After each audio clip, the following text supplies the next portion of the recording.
Ayan din, inopen namin yan para tingnan kung bakit nangangamoy gas ang sasakyan pag nag-start. O kaya ang spark plug, ayan ang diferensya.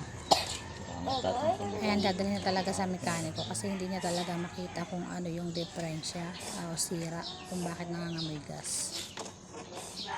Pag may sasakyan ka talaga, dapat kahit papaano may alam ka kung paano gagawin, or pagka nasira is alam mo kung alin agad yung may diferensya. Hindi pwede pala pag may sasakyan ka basta sasakay bababa ka na lang. Dapat may kaunting kaalaman ka rin. Nakangamoy gas na. Tumakamay kasi din. Oo. Saka hindi, nung tayo nananakbo ng isang araw, amoy gas na. Nung, akala nga nung Sabado. Nung tayo na malingki. Huwebes.